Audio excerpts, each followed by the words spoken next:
నువ్వు చేసింది చాలా పెద్ద తప్పు ఖుషి. నువ్వు ఇలా బిహేవ్ చేస్తావని నేను అసలు ఎక్స్పెక్ట్ చేయలేదు.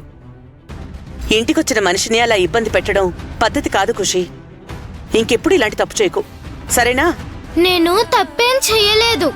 ఆ రాధ చేసిన తప్పులకే పనిష్మెంట్ ఇచ్చాను. నువ్వు పనిష్మెంట్ ఇవ్వడం ఏంటి? నీకు గారాభం ఎక్కువైపోయింది ఖుషి. ఏంటి ఖుషీని తిడుతున్నారు? తను చేసింది కరెక్టే. ఏం మాట్లాడుతున్నావు సునందా? చిన్నపిల్లేదో తెలియక పొరపాటు చేస్తే దాన్ని సరిదిద్దాల్సింది పోయి సపోర్ట్ చేస్తున్నావా? సరిదిద్దటానికి ఖుషి చేసింది పొరపాటు అయితే కదా. ఆ రాధకి తగిన శాస్తి చేసింది. అది పొరపాటు ఎలా అవుతుంది? రాధ గురించి నీకు తెలియదు నానమ్మా. తను డబ్బుల కోసం డాడీని చాలా టార్చర్ చేసింది. నాతో కూడా నోటికొచ్చినట్లు మాట్లాడింది.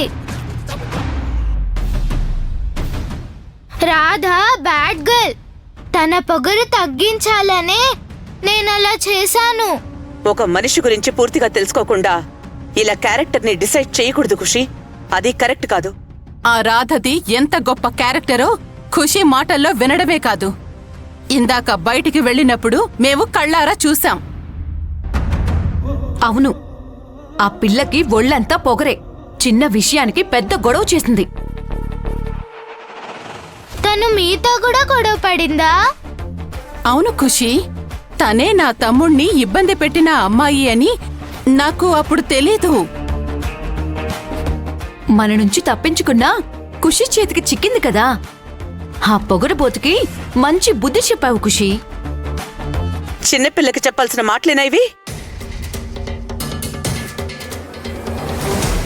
ఇంటికొచ్చిన వాళ్ళని గౌరవించడం, మర్యాద చేయడం నేర్చుకోవాలి గాని రివెంజ్ తీర్చుకోమని ఎంకరేజ్ చేస్తున్నారా? లేకపోతే ఎదుటి వాళ్ళు ఎంత ఇబ్బంది పెట్టినా మంచి మర్యాద అంటూ చేతులు ముడుచుకొని కూర్చోవాలా? కాలం మారిపోయింది భవానీ గారు. టిట్ ఫర్ టాట్ ఇవ్వడమే ఇప్పుడు కొత్త ట్రెండ్. ఆ ట్రెండ్ నీకు నచ్చితే నువ్వు ఫాలో అవ్వు. ఖుషీకి నేర్పించి తనని చెడగొట్టద్దు. అత్త చెప్పిందే కరెక్ట్ నానమ్మా.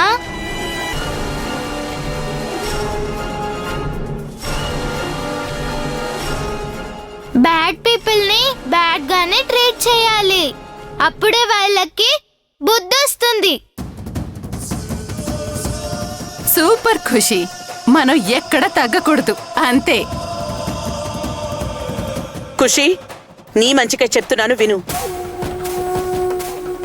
హా ఖుషి, ఈవిడ చెప్పే కబుర్లు వింటూ కూర్చుంటే నువ్వు పాతకాలం మనిషిలా మారిపోతావు. ఈ కాలం అమ్మాయిలు నీలా డేరింగ్ అండ్ డాషింగ్ గానే ఉండాలి. పద, మనం ఇంకో రౌండ్ ఐస్ క్రీమ్ తిందాం దా. ఓకే.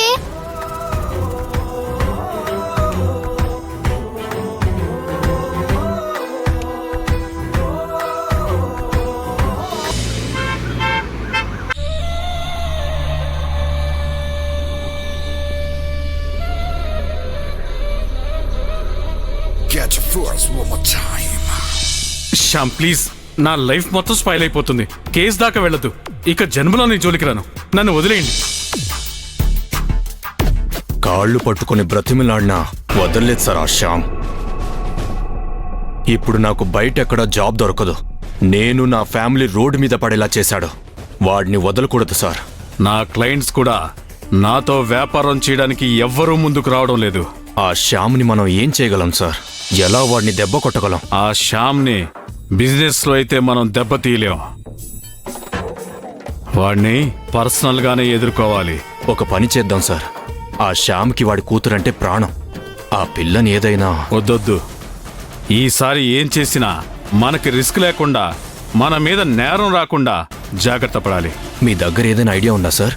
ఒక్క విషయం గుర్తుపెట్టుకో, ఆ రాధ అమాయకురాలు అన్నావు కానీ ఆ రాధే మనల్ని రెడ్ హ్యాండెడ్గా పట్టించింది. కాబట్టి ఇప్పుడు శ్యామ్ ఒక్కడే మనకి విరోధి కాదు, ఆ రాధ కూడా. ఏం చేసినా వాళ్ళిద్దరూ నష్టపోవాలి. అదే మన టార్గెట్.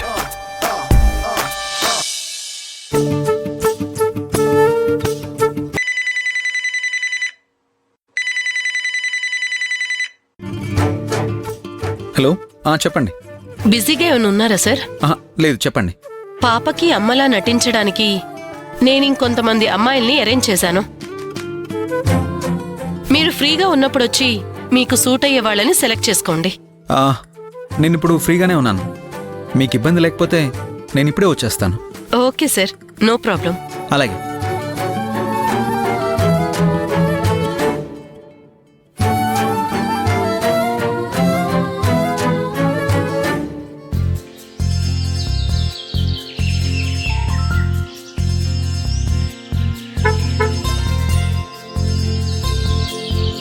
రాదా, కారెక్కు, నేను డ్రాప్ చేస్తాను. ఏంటి తను ఇందాక నేను వృధా ఖర్చు చేస్తున్నానని చెప్పి నా గురించి కంగారు పడ్డాడు. ఇప్పుడేమో ఇంటి దాకా లిఫ్ట్ ఇస్తాను అంటున్నాడు. సడన్ గా నా మీద ఇతనికి జాలెందుకు పుట్టుకొచ్చింది? హలో రాధా, ఏం ఆలోచిస్తున్నావు? వచ్చి కార్లో కూర్చో. ఆ, మీకెందుకు శ్రమ? నేను ఆటోలో వెళ్తాను. నేనేం శ్రమ తీసుకోవడం లేదు. నేను రాజలక్ష్మి గారిని కలవడానికి ఆవిడ దగ్గరికే వెళ్తున్నాను. అందుకే రమ్మంటున్నాను. ఏం అక్కర్లేదు, నేను రోజు ఎలా వెళ్తానో అలాగే వెళ్తాను. మెంటలా నీకు? ఇద్దరం ఒకే చోటకి వెళ్తున్నాం కదా అని లిఫ్ట్ ఇస్తాను అంటుంటే నువ్వు బిల్డప్ ఇస్తున్నావేంటి? చూడు, ఇదిగో ఇలా నా మీద అరుస్తావని నేను నీ కారు ఎక్కను అంటున్నాను. అర్థం లేకుండా మాట్లాడితే అరవకేం చేస్తారు? ఇదిగో ఆఫీస్ టైంలో మాత్రమే నువ్వు నా బాస్వి. అప్పుడు నువ్వు అరిచినా తిట్టినా నేను పడతాను. ఆఫీస్ టైం దాటాక మాత్రం నా మీద నీ అజమాయిషి చల్లదు, గుర్తుపెట్టుకో. ఇప్పుడు కార్ ఎక్కడానికి నీకు ప్రాబ్లం ఏంటి? కార్ ఎక్కడానికి నాకేం ప్రాబ్లం లేదు. నీ కార్ ఎక్కడమే నాకు ప్రాబ్లం.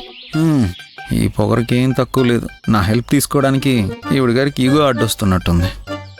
ఏమన్నావు? ఏం లేదులే. నేను అటే వెళ్తున్నాను కదా అని నిన్నో మాట అడిగాను. నువ్వు నా కార్ ఎక్కడం ఇబ్బందిగా ఫీల్ అయితే నేనెందుకు నేను ఫోర్స్ చేస్తాను? నీ దారి నువ్వు చూసుకో. మర్చిపోయాను, ఈరోజు ఆటో డ్రైవర్లు స్ట్రైక్ చేస్తున్నారంట. రోడ్డు మీద ఆటోలు ఉండవు. యాప్లో బుక్ చేసుకుంటే వస్తారు కదా. యాప్లో బుక్ చేసుకునేది కూడా ఆటోనే కదా. స్ట్రైక్లో ఉన్నప్పుడు బుకింగ్ ఎలా యాక్సెప్ట్ చేస్తారు? ఆటో రాకపోతే బైక్ బుక్ చేసుకుంటాను. బైక్ వాడు నిన్ను సందుల్లో తిప్పుతూ తీసుకెళ్ళి ఎటువైపు వెళ్తున్నావో అర్థం కాకుండా చేస్తాడు. ఇంటికి రీచ్ అయ్యే వరకు నువ్వు ధైర్యంగా ఉండగలవా?